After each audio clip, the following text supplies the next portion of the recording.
que en razón de su experiencia y en razón de sus años en estos atribulados mercados, que creo que nos puede traer a la mesa una oportunidad muy interesante de una lectura complementaria a lo que todos estamos viendo y oyendo todos los días desde hace un mes.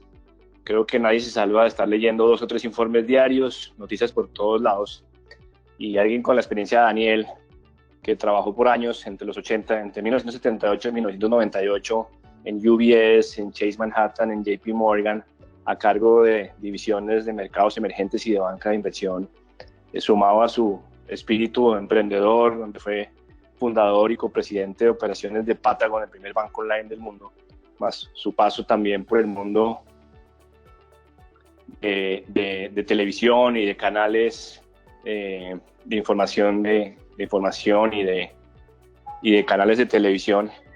Pues está liderando hace ya varios años la compañía a nivel regional, y conversando con él la semana pasada dijimos que creemos que sería de muchísima utilidad para muchos de ustedes y para nosotros también los funcionarios de la compañía oír de primera mano lo que él está percibiendo y viendo de esta crisis que no estaba en las cuentas de nadie, y como lo dijo él en nuestra última junta, en donde desafortunadamente la historia poco o nada nos sirve para predecir lo que viene.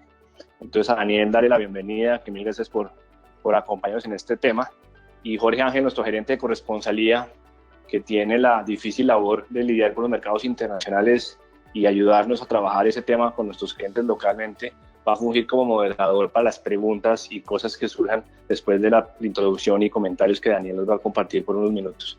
Entonces a todos mil gracias, y Daniel, nuevamente bienvenido, y pues toda tuya el micrófono. Bueno, muchas gracias Gabriel, muchas gracias Jorge, y muchas gracias especialmente a todos los que aceptaron la invitación. En realidad, mientras charlábamos con Gabriel la semana pasada, como él mencionó, creímos interesante poder compartir con ustedes algunas lecturas, yo diría, algunas interpretaciones de todo aquello que ustedes han leído, sin caer en el escenario de caer en comparaciones de esta crisis con otras crisis, porque eso entiendo que todos lo hemos podido leer y escuchar en la tele y en la radio, sino intentar brindarles herramientas para que ustedes puedan, lo que yo llamo armar escenarios futuros, ir a mirar cada mañana por las próximas X semanas qué elementos van a marcar el recorrido de los activos financieros.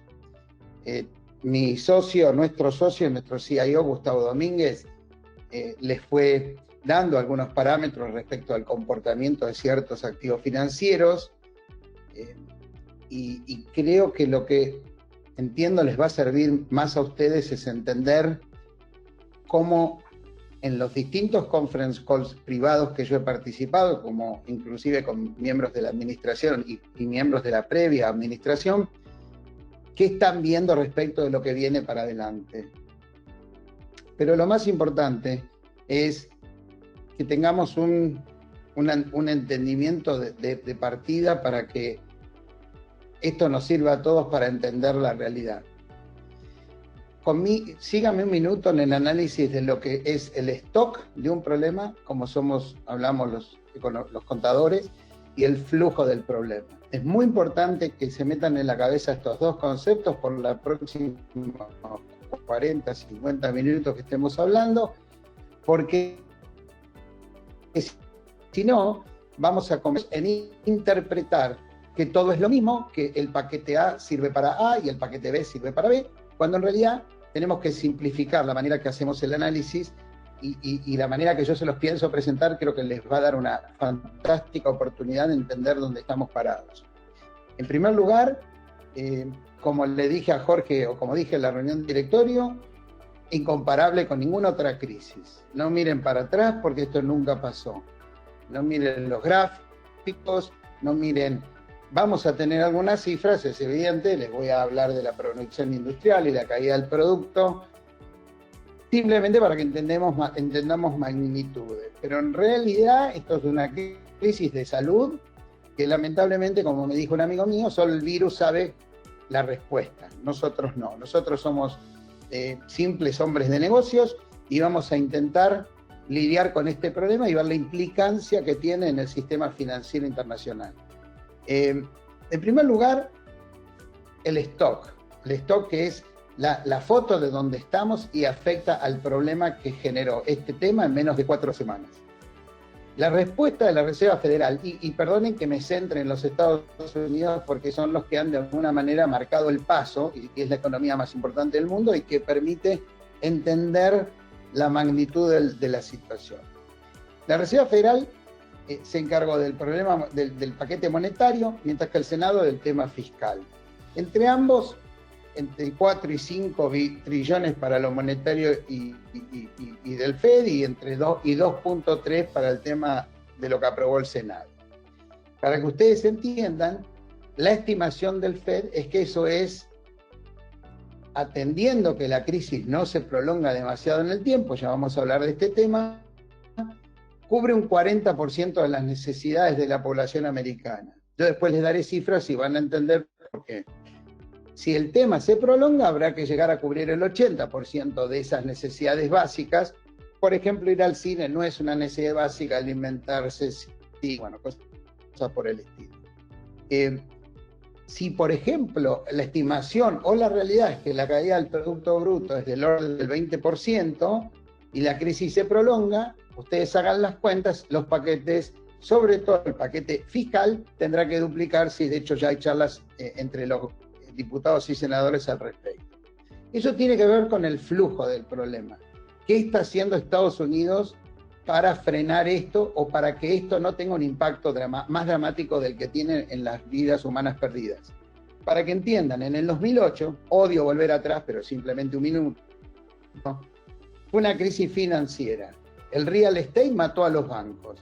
Hoy los bancos dicen que están en una inmejorable posición para enfrentar una crisis como esta. Yo les mostraré en unos minutos que no están así. Y que, en definitiva, la lección aprendida de dejar caer a Lehman Brothers es lo que la Reserva Federal está intentando a todas fuerzas, que es llenar de liquidez el sistema para que esto no colapse por el lado del stock, porque el sistema puede llegar a colapsar por el flujo, que es el nivel de actividad económica futura, ¿sí? Por eso, hoy a las 6, acaban de anunciar hora de Estados Unidos, el presidente Trump, me imagino que va a dar los lineamientos generales de cómo reabrir la economía en Estados Unidos, donde fue bastante inteligente en no meterse en la pelea de quién tenía la habilidad de declarar la apertura o el cierre, y le dijo a los gobernadores, ustedes tomen la decisión, estos son los parámetros de salud que nosotros le pedimos que tengan en cuenta, y ustedes van a tener que responder en las urnas cuando llegue el momento de ser reelegidos. Por otro lado, ya estamos viendo en 2 estados esta inquietud social de gente que quiere volver a trabajar porque se desespera. Entonces, veamos algunos hechos concretos para que entendamos la magnitud del problema. De vuelta, no comparaciones, hechos concretos. Vamos al mercado laboral americano. Se perdieron 22 millones de trabajos en las últimas 4 semanas. El 15% de desempleo puede pasar al 20%. 2 ejemplos. Mi hija fue suspendida. ¿Y por qué ese número va a crecer? Mi hija, como tantos otros empleados, fue suspendida. Pero suspendida con pago de sueldo. Algunas compañías lo cortaron inmediatamente, otras el día 15, otras el día 30. Esto significa que algunos todavía no pudieron aplicar al desempleo. ¿Cuántas compañías americanas se estima que suspendieron a su gente? Cerca del 75%.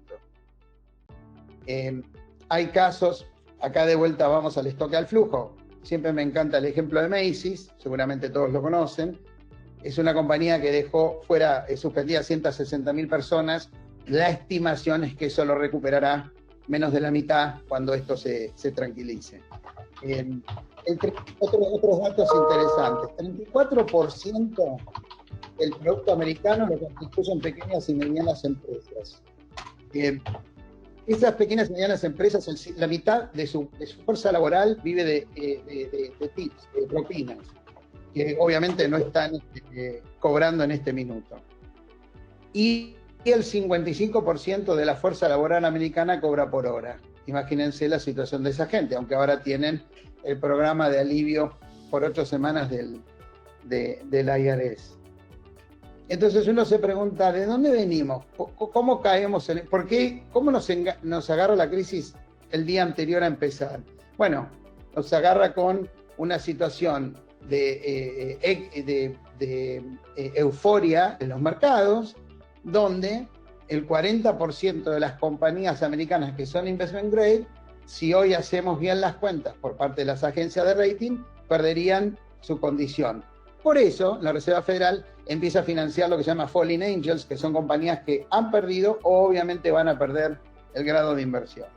Segundo, el gran motor de hacer subir las bolsas no eran individuos comprando acciones solamente, sino que entre el 50 y el 60% eran compañías que tomaban plata al 1% y compraban su propio stock, los famosos buybacks, donde el dividend yield era entre 3 y 4%. Todo eso desapareció. La Reserva Federal emitió 10% del producto para comprar bonos hasta este minuto. Se estima, y eso es algo que yo les voy a pedir que monitoreen, que cuanto más ellos entienden que es la magnitud de la crisis, más van a bajar el nivel de papeles que están comprando. Eso fue muy criticado. Los economistas, a mí me parece que lo que se está evitando, de vuelta, es que no explote por el stock y de ver después cómo lidiar con el flujo, que es cómo volver a hacer la economía, volver a trabajar.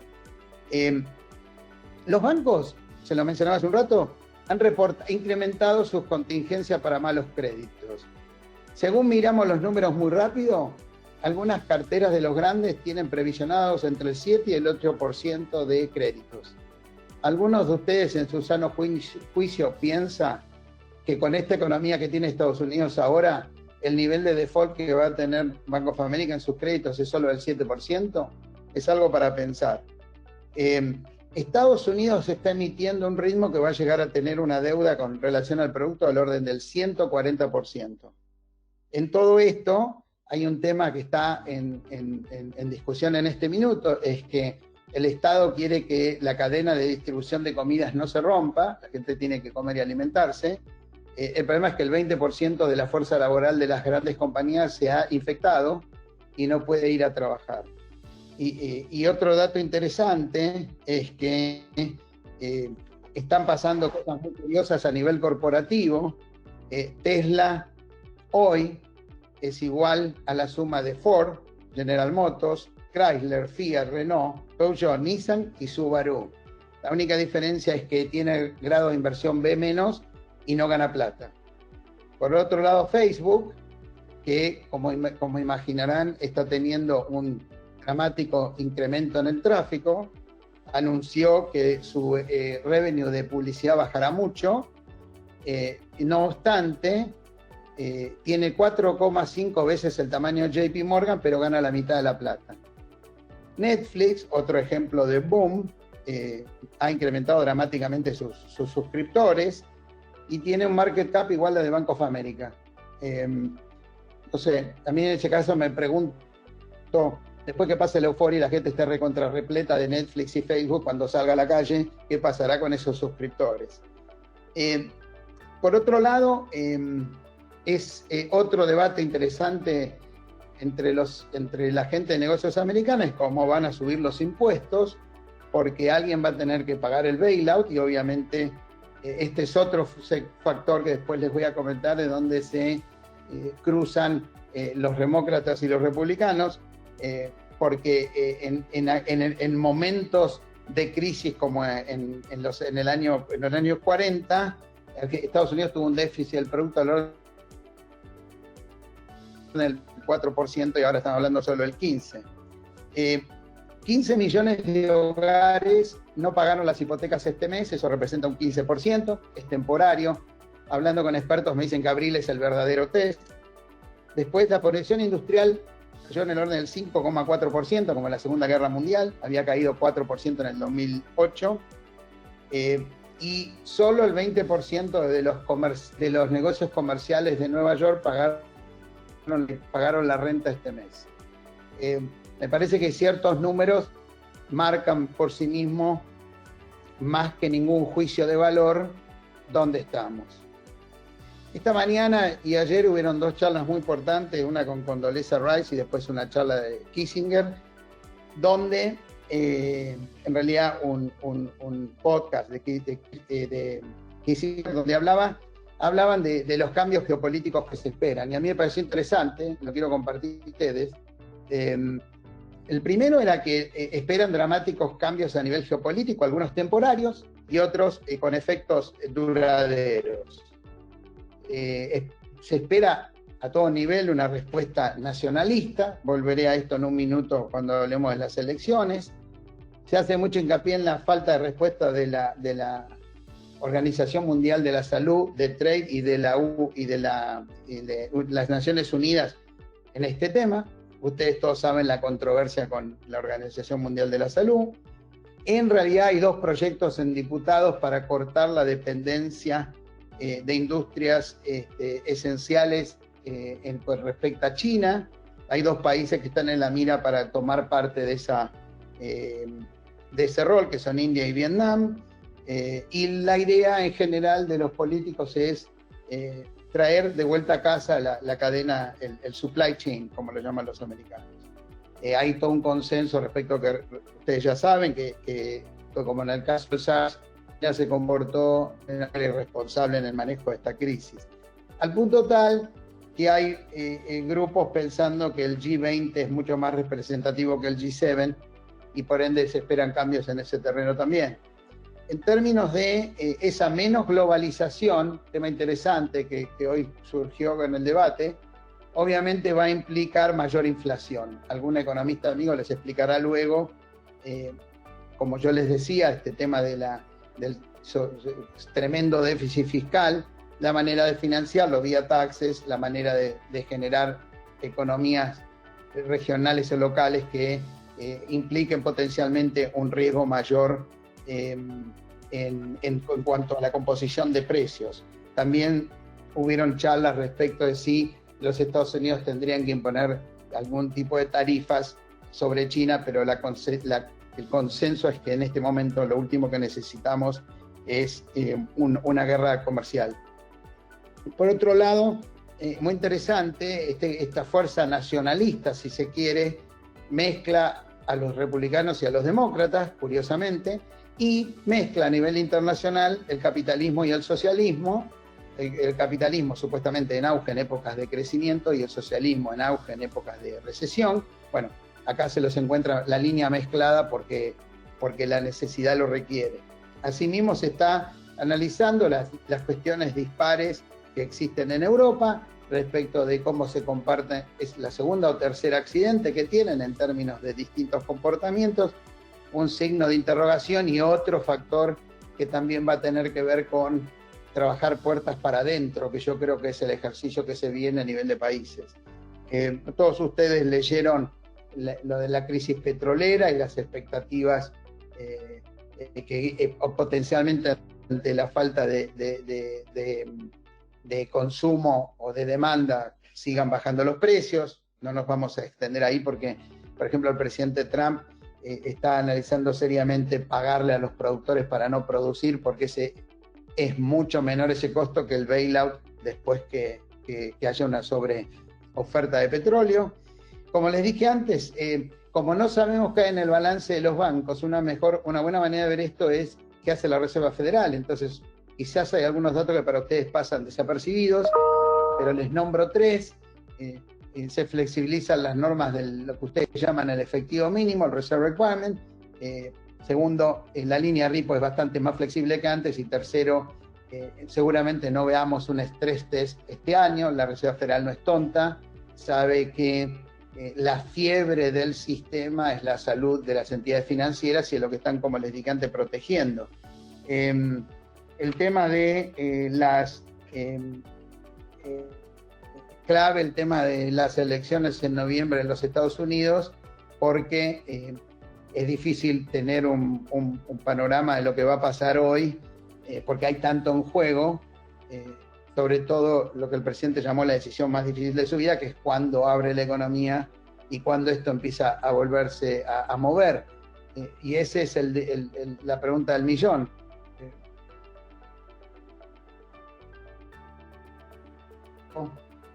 O cuán rápido, cuán eficiente van a ser los paquetes fiscales para que esto vuelva a niveles racionales. Y la verdad es que cuesta pensar un escenario de pronta recuperación, va a llevar mucho tiempo, sobre todo en el espíritu de los consumidores, volver a consumir como antes en un escenario de altísimo desempleo en general en los países. Esto encuentra a nuestra querida región latinoamericana, yo creo que dividido en dos. ¿Por qué digo esto? Porque hay un aspecto que hay que tener en cuenta, más allá de todos los otros aspectos políticos, la habilidad de los países de manejar este factor, este tema, como lo hace Estados Unidos, con obvio poniendo a printear moneda, porque ante esto es una emergencia de salud. Algunos lo van a poder manejar porque tienen una situación fiscal controlada o controlable, y otros no. Y esto se va a ver reflejado en cuán rápido se adecúan a la nueva realidad. Yo creo que los países tienen el mismo desafío que tienen los individuos, que es, esto lo hablé con mis hijos y con amigos, reinventarse. Esto es una fantástica oportunidad que nos presenta la vida, algunos en una etapa más temprana que otros, para ver cómo estas crisis son las que dan las enormes oportunidades. Al menos eso es lo que yo he visto en mi carrera, y creo que en los países latinoamericanos tendrán que pensar seriamente. Me olvidé mencionarles que, bueno, en ese de la dependencia fiscal, Brasil, Perú, Chile y Colombia están de un lado, Argentina, Ecuador y Venezuela, por nombrar algunos, están del otro. México está en el medio, muy probablemente en algún tiempo pierda su grado de inversión. El presidente ha tenido una respuesta dispar ante la crisis. También lo ha tenido Bolsonaro, pero tiene una situación fiscal y monetaria mucho más sólida, aunque se podría quebrar si se quiebra el liderazgo político. A propósito, en este tema de la situación política tenemos la mala suerte que el mundo se enfrenta ante una pandemia, creo que en el peor momento del liderazgo político mundial. Yo creo que coincidimos que hay muy pocos líderes mundiales que a nosotros nos parecen como eran en su momento Ronald Reagan, Margaret Thatcher, Mitterrand, independientemente de el color político. Entonces, Latinoamérica va a tener que, como hizo Brasil en los 70, en los 80, o después Chile, mirar cómo recomponer sus economías. Creo que vamos a tener algunos aspectos de este potencial nacionalismo americano que juegan a favor y otros en contra. No nos olvidemos que muchos de nuestros países tenían alguna alta dependencia china, y a mí me parece que el mundo va a cambiar respecto a la importancia que tenía China en el mercado internacional. Acá hay millones de opiniones, obviamente ustedes tendrán la suya. Es muy difícil, yo escucho mucha gente que apoya a cualquier precio tener costos de producción más caros, con tal de todos aprendimos en esta pandemia que los remedios nos llegan de China, y la verdad que no lo podíamos creer, así como muchas otras cosas. Pero creo que eso definitivamente va a cambiar. Todo el speech de Trump de atacarlos al principio ahora encuentra algún fundamento, una cuestión totalmente de suerte, pero creo que para el escenario futuro nos vamos a encontrar con un panorama muy distinto. Y por último, está dividida la opinión respecto de si esto es un V-shape o qué tipo de recupero se espera para la economía. Para mí hay un tema generacional. Yo le pregunté a mi hijo, o les dije a mis hijos que no me pregunten más, porque yo soy más de los que piensan que ante esta situación macroeconómica los hábitos de consumo van a cambiar dramáticamente, y la cantidad este es un país consumista con la tasa de ahorro más baja del planeta. Creo que los americanos no van a volcarse drásticamente a consumir nuevamente, mientras que los millennials en general es normal que sean más optimistas. Entonces hay algunas cosas que me preguntan respecto a cómo va a ser la reacción y le digo que lo chequeen con sus amigos porque yo tengo un bias a opinar que todo eso va a tomar mucho tiempo. Por último, mientras estábamos hablando, entiendo que Argentina anunció un programa de reestructuración de la deuda. Y antes de ir a eso, no sé, Jorge, si querés que veamos si hay alguna pregunta y después pasamos al tema de Argentina, si te parece bien. Sí, perfecto. Si alguien tiene alguna pregunta, a mano derecha va a haber como una burbuja, ahí pueden escribir las preguntas. Si alguien tiene alguna pregunta.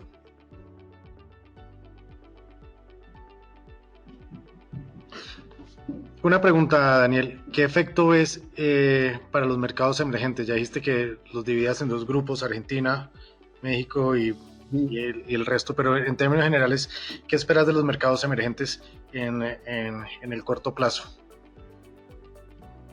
Bueno, obviamente que no se puede generalizar, pero creo que nos vamos a tener que acostumbrar a la palabra reestructuración. Vamos, por ejemplo, al sector corporativo. Había países que ya estaban embarcados en una política de sustitución de endeudamiento, en otras palabras, salirse de un endeudamiento en monedas fuertes y meterse a endeudarse en moneda local, como en el caso de Brasil, y creo que eso se va a fortalecer como concepto, porque lo que veo es que países que yo dije que van a tener que tienen una situación fiscal más sólida, va a haber una carrera devaluatoria por competitividad. Hay países que no pueden simplemente dejar ir la moneda demasiado porque tienen impactos inflacionarios, otros que sí. Creo que el mejor ejemplo es Brasil. Brasil va a intentar manejar la devaluación en tanto y en cuanto no tenga impactos tiene una bajísima inflación y que pueda recomponer su comercio exterior cuando esto funcione nuevamente. Me da la sensación de que el acceso al crédito va a estar muy restringido. Generalmente los bancos tienden a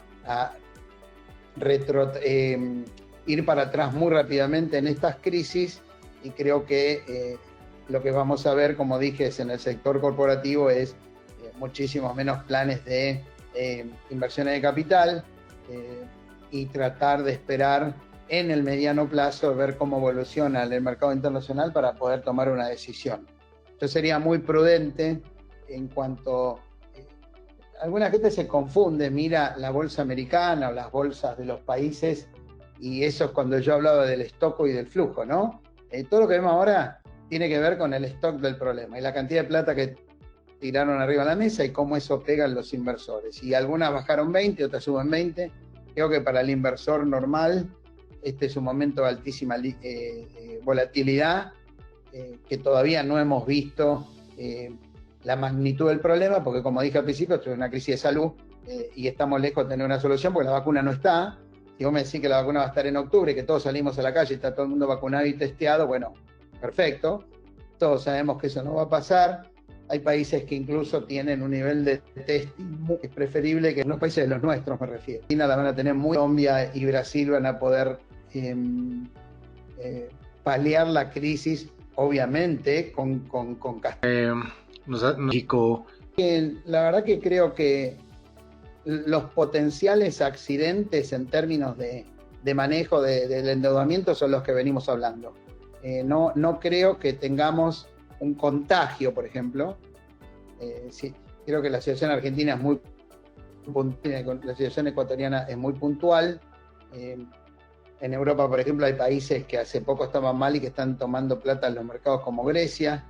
No, descarto, porque además una lección que aprendió el sistema financiero internacional es darle soporte a los sistemas financieros de los países, porque se entendió que ese es el cuello de botella que lleva la plata a las empresas. Entiendo, como en el caso de Argentina, por ejemplo, que tiene un 30 y pico % de su economía subterránea, que no está legalizada y paga impuestos, y eso va a ser muy difícil poder llegar con el subsidio a esa gente, ¿no? Pero no imagino, esto no es una crisis de como fue, por ejemplo, México, donde entidades financieras compraban papeles del Tesoro mexicano como si fueran Treasury bills americanas que rendían mucho, como me dijo un día un tipo de Lehman. Esto es un golpe, un mazazo que le pegó horizontalmente a todas las industrias y evidentemente, acá es interesante lo que me preguntaba porque me da lugar a otro ejemplo por lo que pude entender de la propuesta argentina, que alguno nos contará en breve. Cuando uno tiene tan poco margen de maniobra como en un potencial, ante una muy mala noticia, vamos a llegar ahí, pero yo descarto que en este caso se va a tener que mover más rápido las multilaterales y el Fondo Monetario. Como es una situación, es una pandemia que afecta a toda la población mundial, me imagino que el grado de participación por parte de entes crediticios va a ser muy amplio y muy flexible con los países serios, ¿no? Ok. Una pregunta que nos hacen. ¿Ves que el dólar tenga riesgo como una moneda de referencia, que pierda su poder dentro del mercado mundial debido a esta crisis? En algún minuto, el oro desde ayer, si había alguna posibilidad de que los chinos se metieran en una pelea con los americanos respecto a dejar de comprarle bonos del tesoro o moneda. Hemos visto, obviamente. Entonces, creo que lo que vamos a ver es Estados Unidos marcando el paso del comportamiento futuro. Me imagino que vamos a ver tasas bajas por el futuro inmediato y mediano plazo. Casi no me cabe ninguna duda que en el largo plazo vamos a tener inflación y mayores impuestos en los Estados Unidos porque alguien tiene que pagar la fiesta. O no puedes vivir con semejante nivel de déficit del producto, lo cual va a tener implicancias hasta el punto de vista en muchos países, ¿no? Y ahí creo que creo que el déficit y el desempleo van a ser la fiebre del enfermo, que vamos a tener que monitorear todas las mañanas para ver dónde estamos parados. En realidad, lo que tiene que ver con el flujo, con el recupero económico, va a estar generalmente ligado al nivel de desempleo, y creo que en ese sentido esta nacionalización, que si se quiere, a que yo me refiero y que se refería esta mañana a Condoleezza Rice, es que se van a crear fuentes de trabajo de vuelta en los Estados Unidos, obviamente no en todas las industrias y será caso por caso, que se habían ido, y eso puede ayudar a mitigar o acelerar el proceso de reconversión de la economía. Pero mientras tengamos este nivel de gente sin trabajo que va a haber en los meses de noviembre, diciembre y demás, más unido al cambio de los hábitos de consumo, que obviamente todos ustedes entenderán, eso va a jugar a favor de que Estados Unidos siga teniendo un rol clave en la economía mundial, independientemente de quién sea el líder. Me inclino a pensar, y sin hacer un juicio de valor, que con Trump este proceso se va a hacer incluso más profundo. Ok, seguimos con la siguiente pregunta.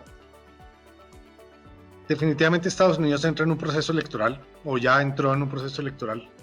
¿Qué implicaciones ves en este proceso electoral en la economía, sobre todo en este momento tan delicado? Cuando ustedes ven a Trump desesperadamente pedir de reabrir la economía, es porque precisamente sabe que su caballito de batalla era cómo se había comportado los parámetros de la economía americana durante su gestión. E incluso, a pesar del gusto de muchos economistas, incluyendo a varios amigos, metiéndose demasiado en lo que hoy la Reserva Federal ha hecho y lo que está haciendo. Pero me parece que el rol, los demócratas en dos caminos están perdiendo la batalla. Uno es en el politizar la situación cuando quizás hubiesen sido mejor percibidos si acompañaban el esfuerzo. De hecho, Argentina, que es un país con millones de problemas, o algunos otros latinoamericanos, vieron mágicamente trabajar a miembros del oficialismo y la oposición juntos. Acá ha sido una pelea vergonzosa entre Pelosi, Schumer, el presidente. Hay que culpar a ambos lados por lo que hicieron. Y yo creo que si vos me decís que te tengo que contestar técnicamente, no sé quién va a ganar, porque sería imprudente, porque si mañana en Nueva York o la gente se vuelve a infectar, abre la economía, la gente se vuelve a infectar, lo matan y tengamos, no sé, 40.000 muertos más. Por eso, como dije antes, el tipo cree que es la decisión más importante de su vida. Y por otro lado, si abre la economía y las cosas empiezan a repuntar rápidamente, digamos que va a jugar en su favor. Si me pones un revólver, el segundo factor que me olvidé de mencionar respecto a los demócratas es la pobreza de su candidato, que creo que es obvio. Ahí hay una carta en la manga, que es quién va a ser vicepresidente de Biden, que él habló que iba a ser una mujer. Ahora hay especulaciones que puede ser Cuomo. La verdad que nadie sabe. Yo por ahí hablé con alguien que habló de Michelle Obama. En cualquier caso, es muy temprano para contestarte. Si me pones un revólver en la cabeza y me forzás a que te diga y nadie nos escucha, te diría, en el cuarto oscuro a la hora de la verdad, a mí me parece que Trump puede ser un mejor líder para manejar la crisis que Biden. Pero esa es mi opinión. Pero te la digo en privado y que nadie me escuche. Porque no la puedo justificar. Está tan abierto hoy, no sé, las encuestas, sí, el tipo puede estar muy bien percibido por la población de cómo está manejando la crisis, pero a la hora de votar es otro cantar, así como cuando votan para senadores, gobernadores y diputados es otra cosa. El presidente es el presidente. A mí me cuesta creer que al pueblo americano Biden le transmita la seguridad y la tranquilidad que se necesita ahora, pero claro, este muchacho ha generado millones de enemigos por todos lados, nunca sabés, ¿no? Perdón, y por último, el factor que muestra la brecha, como decimos en Argentina, es cuándo abrir la economía. Presten atención porque el día de hoy y los días futuros, sobre todo si hay levantamientos sociales, como hubo ayer y hoy, de gente que está harta y quiere trabajar. ¿Por qué quiere trabajar? Por lo que les dije antes. El día que pasan las 8 semanas de la plata que le dio, hoy salió una encuesta, el 95% de la plata que recibieron los que la recibieron, que no fueron todos, fue a comprar comida. Un día se van a comer esa comida, no van a tener plata y van a empezar a pensar cómo vivir. Y vivir con un 15% de desempleo, muchos de ustedes nunca lo vieron, ¿no? Ok. En este escenario global de pandemia, de recesión o depresión, definitivamente una desaceleración económica, ¿qué sectores ves recuperándose rápidamente? ¿Y dónde sería un buen sitio para buscar refugio para las inversiones mientras todo esto pasa? La segunda parte de la pregunta es la más fácil. Yo creo que yo tendría cash.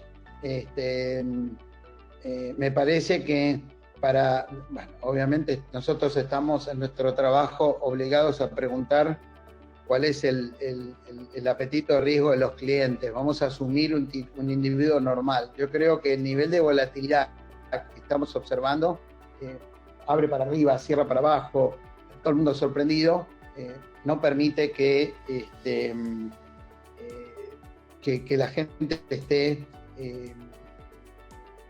demasiado tranquila como para invertir, irse a dormir y no preocuparse. Tengan en cuenta, sobre todo los Estados Unidos, no sé la situación de los países de ustedes, ahí te voy a preguntar yo a vos,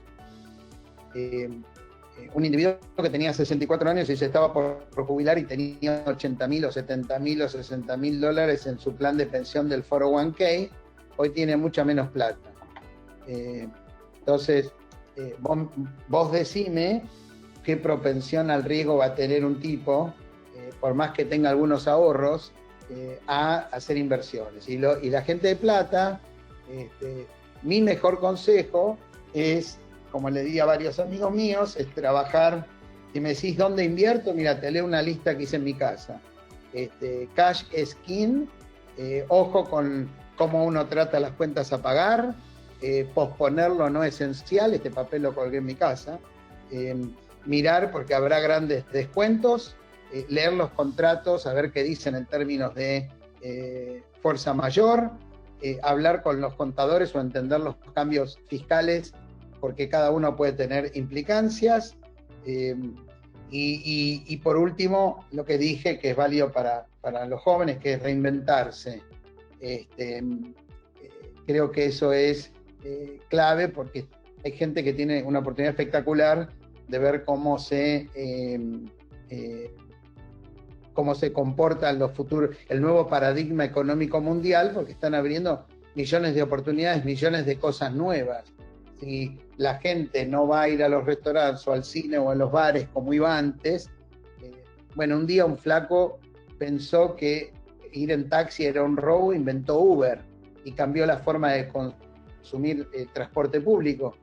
O un flaco descubrió que Airbnb era una buena idea, independientemente del resultado ahora, pero como concepto me refiero.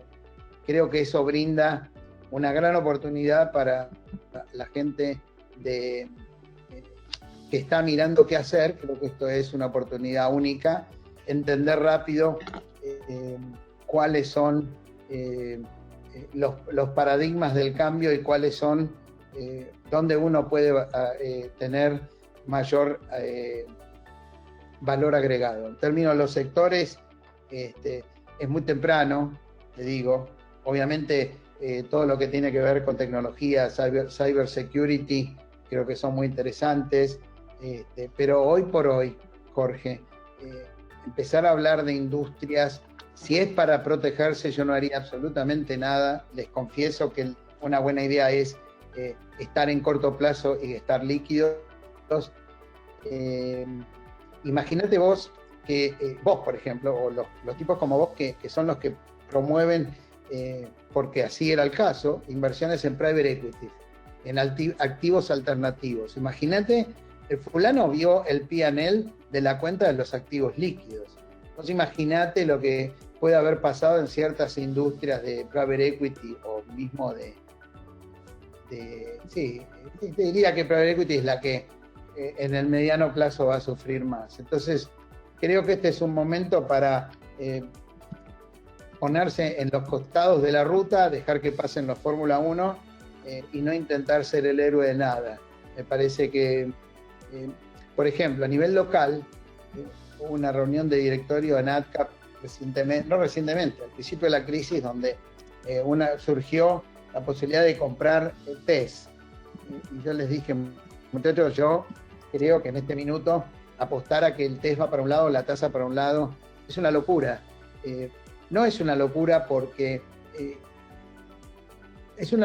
nosotros tomamos decisiones reduciendo el marco de incertidumbre. Ese es nuestro trabajo. Nosotros cuando hablamos con clientes les tenemos que brindar herramientas que les faciliten reducir la incertidumbre. Entonces, hay marcos de incertidumbre aceptables y hay marcos de incertidumbre inaceptables. Yo hoy creo que el marco de incertidumbre es tan grosero que sugiero tener prudencia. Les acabo de dar el ejemplo de Netflix y de Facebook. Explosivo, ¿verdad? Nos están ganando un mango y son 5 veces más grandes que los bancos. En algún minuto eso se tiene que revertir, porque yo sé que el ejemplo preferido de la gente es Amazon, que no ganó plata muchos años y siguió subiendo, era muy distinto. Amazon explotó por las verdaderas razones. Hay que ver cómo siguen en una ausencia de mercado de ads, de publicidad, justificando semejantes valuaciones. Pero te pregunto, este factor de los fondos mutuos y los fondos de pensión, perdón, en los países, en Colombia, por ejemplo, la gente obviamente va a terminar muy golpeada, ¿verdad? Sí, claro, los portafolios de los fondos de pensiones, de las carteras colectivas, de la industria en general están muy golpeadas. Se han venido recuperando, pero han estado bien golpeadas. no vamos a tener un trabajo fácil tratando de primero hacer damage control sobre las carteras, que es el trabajo que tenemos que hacer, y si hubiera, cuando yo crea, al menos en lo que a mí respecta, no hablo de mis socios, haya una oportunidad, Gustavo es bastante más preparado que yo en estas cosas para ver los sectores. Yo creo que hoy por hoy estamos en una situación de, por ejemplo, uno tendría que mirar, les voy a dar un buen ejemplo. Hay todo un debate de los senadores y de miembros de la Reserva Federal pidiendo que los bancos americanos dejen de pagar dividendos. Ya les prohibieron el buyback, obvio, pero ahora están pidiendo que dejen de pagar dividendos y que levanten capital. Algunos que ven lo que yo veo, esto del 8%, 7% de las carteras. Entonces, ¿por qué no lo han hecho hasta ahora? Porque si yo te digo que tienen que dejar de pagar dividendos los bancos, vos imaginás que están en una situación infinitamente más precaria que lo que están, ¿sí? Entonces, la Reserva Federal tiene el trabajo tan difícil de medir si lo hace o no lo hace. ¿Qué hace un inversor? Y si tiene activos de los bancos o acciones de bancos, y la tendría que vender. La tendría que vender porque le dejan de pagar dividendos, van a seguir creciendo las previsiones por malos préstamos. Ahí tenés un ejemplo. Entonces, cada sector tiene ni hablar de, bueno, las aerolíneas, no voy a aburrir con lo mismo, ¿no? Energía, petróleo. Este masazo tuvo obviamente excepciones a lo Amazon, pero la industria alimenticia, de los restaurantes, el entretenimiento, miren Disney, me decía un amigo que maneja Disney Latinoamérica que los revenues cayeron a cero en el área de los parques, las películas y todo lo demás, ¿no? Entonces, creo que cuando tengamos conciencia del tsunami que pasó, vamos a tener estar en mejor posición de evaluar cuándo retomar nuestro espíritu ofensivo de inversión, y ahora recomiendo un espíritu defensivo en el ejemplo que doy de las acciones preferidas o las acciones de los bancos. Ok, seguimos con más preguntas. ¿Cómo? No son todas tuyas las preguntas, ¿no? No, son de hecho son todas de los clientes, gracias a Dios. O sea, no tengo tanta inteligencia para cubrir tantos temas que están haciendo acá. Un follow-up de esta pregunta es: ¿cómo estás viendo el tema de las inversiones en real estate, en finca raíz? Bueno, interesante. Nosotros estamos viendo algunos mandatos de gente que nos llamó para el tema de reestructuración. Yo creo que el real estate comercial es un gran problema. ¿Por qué? Porque imagínense, no quiero hacer ningún nombre, pero había compañías que no estaban bien de retail, en el sector de retail. Esto le acelera la muerte. Creo que el ejemplo de Macy's que di antes, una cosa es poner plata para evitar un colapso de todo el mundo y otra cosa es poner plata y después seguir poniendo en una mala inversión. Creo que eso no es bueno. Entonces están en el stock del problema evitando que Macy's siga sacando gente. En el flujo del problema, mira, Macy's, reinventate, que te compre alguien, que tu retail sales sea sustituido por otra cosa. Por otro lado, tengo amigos que tienen tipo REITs, cadenas de malls con restaurantes. Ayer me contó, me paré caminando con barbijo y guantes, salí a caminar para no enloquecerme y no enloquecer a mi mujer y a mis hijos, y paré en un restaurante de sushi que estaba abierto y le pregunté al señor cómo van las cosas. Y me dice, bueno, solo haciendo delivery, acá en Key Biscayne. Y le digo, ¿y la industria cómo lo ve? Y me dijo lo siguiente: de 4 que cerramos, 3 no abren nunca más. 3 no abren nunca más. Entonces, todo eso es espacio, bueno, ni hablar de todos los que ya anunciaron, poniendo un cartelito que nunca más abren. Entonces, el real estate comercial, muy mal. El que tiene caja va a estar frente a enormes oportunidades. En lo que es residencial, vamos a ir estado por estado.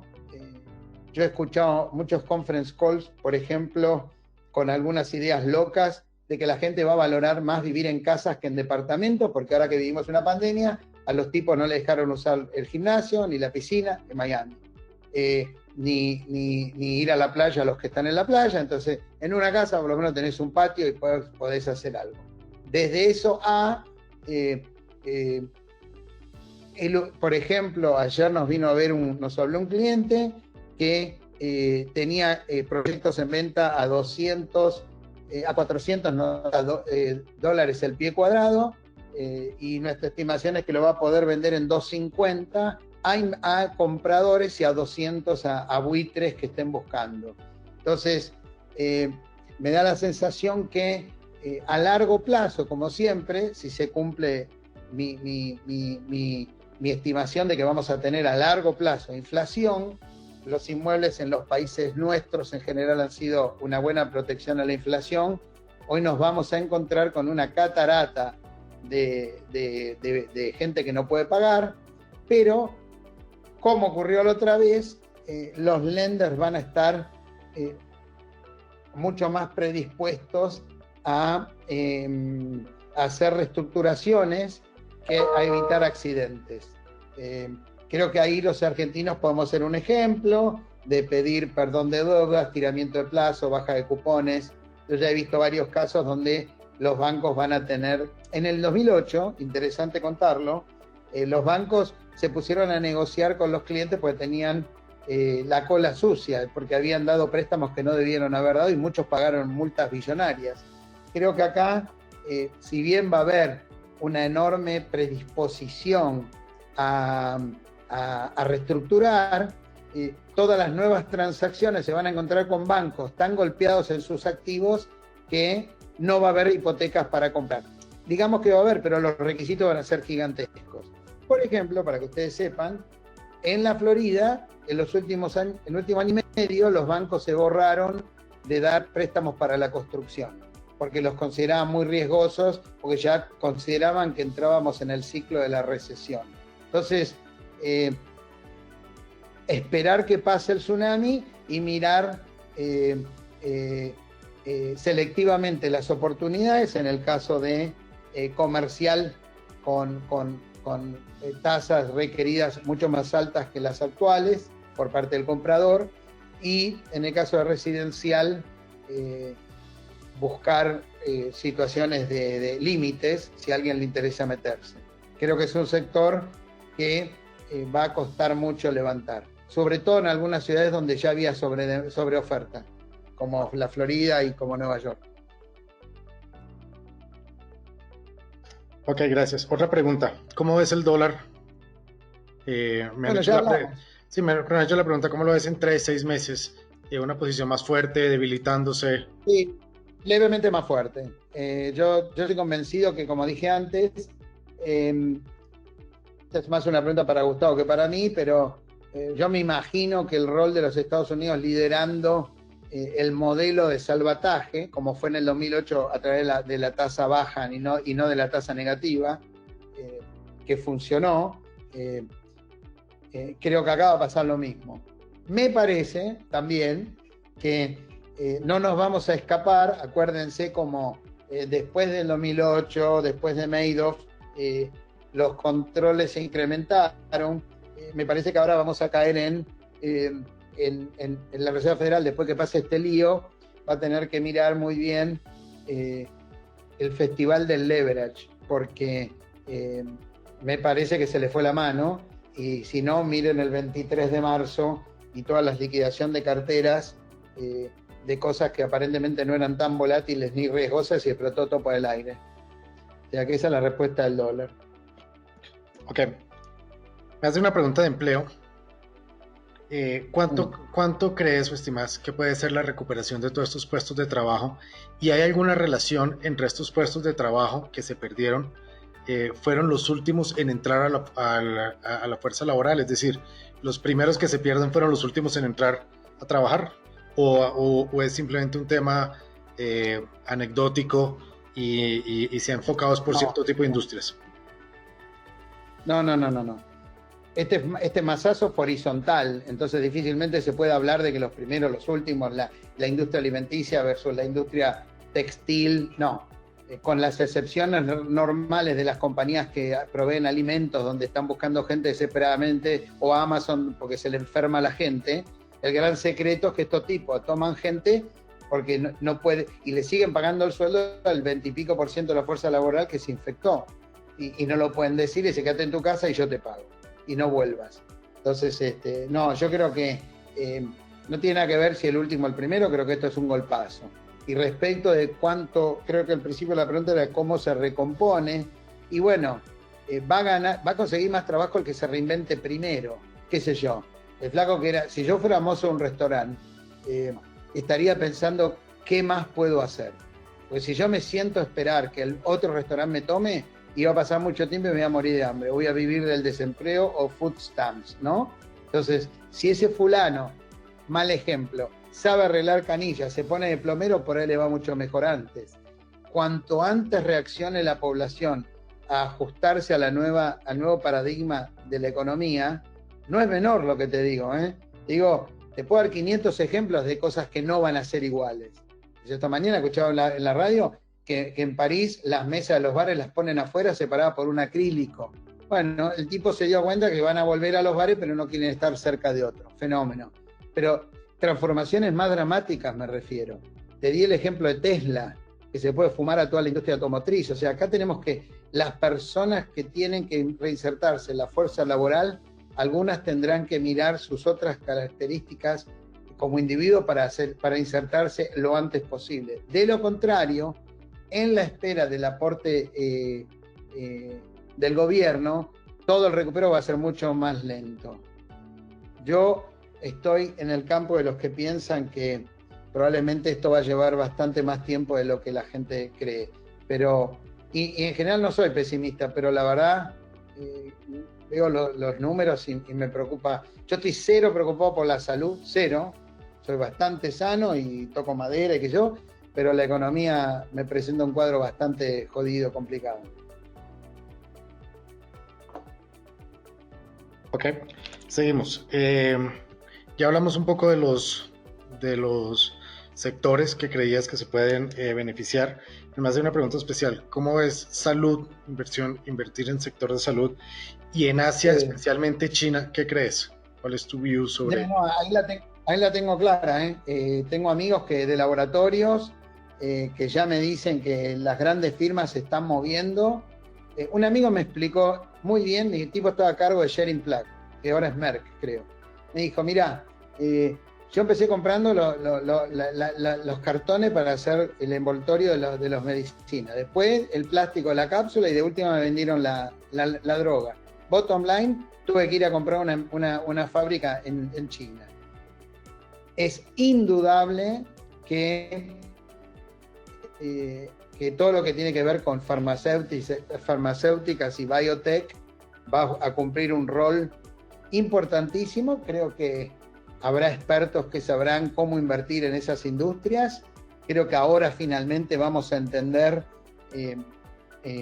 aunque ahí nos metemos en un terreno complicado, el gran dilema americano es por qué las medicinas son tan caras y la respuesta de los laboratorios es porque gastamos fortunas en research and development de cosas que después no funcionan. Para que vos emboques un Viagra o un Claritin, pasan 10 drogas que no pasa nada. Entonces, creo que esto cambia el paradigma del tratamiento del research and development. También pone sobre la mesa el tema de la política de precios que tiene que tiene la industria y sobre todo su relación con el sector, con el gobierno. Ahí veo un cambio dramático. Todos escuchamos que el país más importante del mundo dependía de que China le mandara medicinas. Si uno se quisiera poner a pensar conspirativamente, y sugiero por favor que no lo hagan porque no es muy saludable, podría pensar de que esto fue todo que se les escapó de las manos. Creo que ya es público de que no fue en un mercado de animales, sino que es en un laboratorio, y Trump aparentemente esta noche o mañana van a dar algunos hechos concretos que sí lo prueban, pero creo que cualquiera que esté en esa industria va a tener que pensar muy bien. Yo, por ejemplo, escuché mucha gente decir en la tele americana que va a pensarlo muchas veces antes de comprar un producto que está hecho en China. Así que creo que en esa industria hay mucho para invertir. Pasó lo impensado. Ahora cuando alguien nos venga con una teoría media rara, sí, bueno, mira, pasó. Si alguien nos hubiera contado que esto nos iba a pasar en marzo del 2020, o que como en el 2001 nos tiraban las torres abajo, el flaco lo dejábamos de escuchar. Creo que ahora es interesante, por ejemplo, la gente descubrió que se puede trabajar en su casa y hacer este tipo de conferencias. Me parece que hay que entender los cambios del paradigma y las implicancias que va a tener las industrias. La de la salud es una, sin ninguna duda.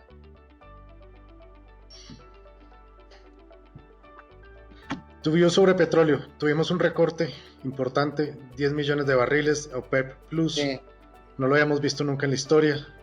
Una acción coordinada, brokered por Trump, básicamente, y el petróleo realmente cayó un 10% en las siguientes 48 horas. ¿Cuál es tu view de petróleo? Sobre todo para países como Colombia, que no somos petroleros, pero dependemos del petróleo. Es un tema delicado.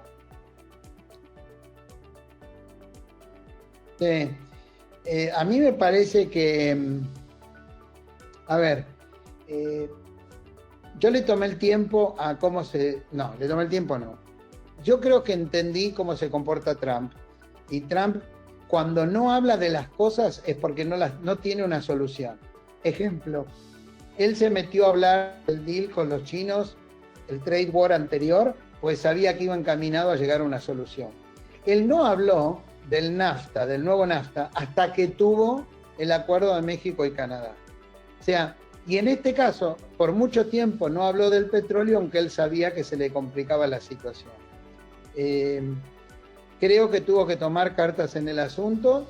El problema es que el tipo está metido en el medio de una conversación muy difícil que tiene aristas políticas, geopolíticas, con Saudi Arabia y con Rusia, que es obvio a esta altura, intentaron en un mal momento castigar a la industria petrolífera americana, que había tomado por Irán y por Venezuela un rol, y por la caída de la importancia del OPEC, que creo que representa menos del 30% ya, un rol preponderante. Mi feeling es que la acción coordinada para perjudicar a Estados Unidos se terminó, sobre todo por la pandemia. Y segundo, me parece que ahora vamos a ver solamente los efectos de oferta y demanda. Y por eso la mayoría de la gente en el corto plazo espera una caída del precio, cerca de 15 a 17, entre 15 y 17, 3 el barril. Porque una vez que pase la pandemia, obviamente, para los que creemos que la recuperación es lenta, por lo que ya les expliqué en la última hora y pico, vamos a ver nuevas bajas del precio. El presidente, creo que lo dije hace un rato, está pensando en pagarle a los productores americanos para compensarlos, porque el bailout, ya creo que se presentaron 2 compañías, no muy relevantes, pero 2 compañías al fin en Chapter 11, y va a haber muchas más si esto no se arregla de alguna manera. O sea, corto plazo, pesimista, mediano y largo, creo que es obvio que tiene que volver a niveles razonables. Los especialistas hablan de $40 el barril. Nos quedan 2 preguntas. Tocaste un ejemplo de París, de los bares, lo cual nos lleva a Europa rápidamente. El Brexit ya es un hecho, pero se ha hablado mucho del ambiente político dentro de la Unión Europea. Su lentitud para tomar decisiones, sus diferencias políticas. ¿Qué crees para Europa? ¿Qué se le viene a Europa después de esto? ¿Viene un control al delete para la Unión Europea o se van a barajar las cartas otra vez? ¿Cómo lo ves? Bueno, cuando vimos, yo le veo a la Comunidad Económica Europea 2 o 3 crisis muy marcadas. La primera fue de inmigración, que no supieron manejar. La segunda fue de comportamiento fiscal y endeudamiento, que tuvieron que ponerle, como decía yo, los carniceros alemanes le pagaron la fiesta a los vagos griegos, espero no ofender a nadie con esto, pero bueno, así fue. Y esta es una tercera instancia donde un continente marcadamente heterogéneo no sabe comportarse como un continente homogéneo, al punto tal que no tiene ni la inteligencia de suspender un partido de fútbol en Italia, que parece que fue un gran disparador. Por otro lado, lo que dije hace un rato, que es la falta brutal de liderazgo político. Creo que nosotros queremos saber qué dice Macron o qué dice Boris Johnson o qué dice el italiano, porque nos parece muy gracioso, porque la verdad que no lo podemos creer, pero en el fondo son mandatarios de países. Sánchez en España está en la misma situación, y Merkel, que ya está muy desgastada. Entonces, mi feeling es que los Draghi de este mundo van a intentar con uñas y dientes retener a la Europa unida a cualquier precio. El Brexit es muy reciente, tampoco fue muy seria ni ejemplificadora la respuesta del UK ante la pandemia. A mí me parece que van a intentar con todos los esfuerzos a mantenerla unida. Me inclino a pensar de que un 65% a favor de la unión y un 35% a favor de que haya nuevos desertores en la comunidad. El sistema ya ha fallado muy a menudo como para mostrarlo como ejemplo. ¿Y cómo es la inflación? Richard Clarida de la Fed dijo hace un par de días que el mayor riesgo para la economía americana era la deflación y que la Fed tenía todas las herramientas para evitarla. ¿Cómo es la inflación y cómo es el papel de la Fed? Esto ya es un complemento mío. No sé si no estoy viendo algo, pero es un poco el miedo a una japonización de la economía americana. ¿En qué sentido japonización, Jorge? Pues un poco de deflación, de desaceleración, de un banco central muy activo que no logra reactivar la economía, que se siente que se le acaban las herramientas. No, yo creo que estamos hablando de poblaciones muy diferentes. Yo hacía mención hace un ratito a la propensión al ahorro que tiene un país versus el otro. En uno es el más alto del mundo, el otro más bajo del mundo. Yo creo que cuando Trump ganó las elecciones, él dijo, yo estoy harto de 3 numeritos bajos o chiquitos. Dijo, yo estoy harto de desempleo bajo e inflación baja, porque eso es GDP crecimiento bajo. Y recuerdo muy bien cuando dijo, a mí dame, en vez del 1,11, un 3,33, vamos a estar todos muy felices y la economía va a crecer al 3%. Eso compraron todos los que lo votaron, y el flaco se enfocó a su trabajo, entre esa y otra cosa, de tratar de volver que la economía crezca más fuertemente. De repente vimos que estábamos, según los expertos, llegando al fin del ciclo, porque no hay ciclo que dure tanto como para sostener 10, 15 años o lo que fuese de crecimiento económico. ¿Y qué pasó? Nos llega la pandemia. Y la pandemia nos lleva a una situación donde, por ejemplo, es como barajar y dar de nuevo, y donde hay, si vos pensás lo siguiente, en un país que tiene 21 trillones de productos, si la contracción es del 20%, hay que tirar entre 4 y 6 trillones de dólares de estímulo fiscal para que no explote el stock nuevamente, no para que empiece a crecer, para que no explote el stock. Y el país tiene la maquinita de hacer dólares y la habilidad de venderle a la gente los treasury bills. Entonces,